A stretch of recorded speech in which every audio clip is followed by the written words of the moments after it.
Lena had never been afraid of the dark. But tonight, something felt different. She had just moved into her new apartment in the city of Modern. Sleek building, the kind that promised comfort and security. Yet, there was a strange chill in the air, something that made her skin crawl. It was past midnight, and Lena was lying in bed, the quiet hum of the city outside barely audible. Her eyes were heavy, and sleep was finally taking over when she heard it. A soft knock on her door. Knock, knock. Lena's heart skipped a beat. She wasn't expecting anyone. She froze, unsure whether she'd imagined it. The knocking came again, more urgent this time. Knock, knock, knock. She sat up, her throat dry. Was it a mistake? Maybe someone from the building, a neighbor, or a delivery she had forgotten about. But it seemed strange, so late, and the knocking felt wrong. She hesitated for a moment, then slowly got out of bed.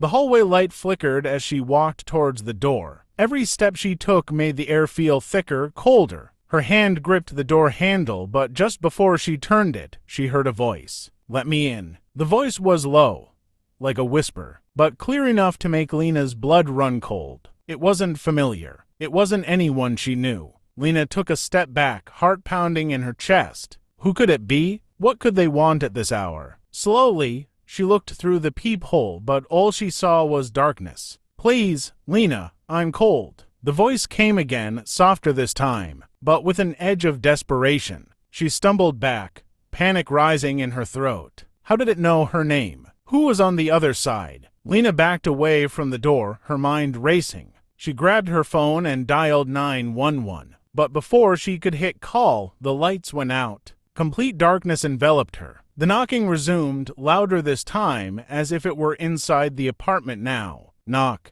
knock, knock. Her phone screen flickered on. The number flashing on the screen was unfamiliar, but the message it showed froze her in place. "Let me in, Lena, I've been waiting." A cold breath brushed her neck. A voice, not from the door but from behind her, whispered, "I'm already here." She spun around, but there was nothing. Nothing but the silence that swallowed her whole. The knocking stopped. The apartment went still. And then the phone buzzed. Another message. "You can't hide forever.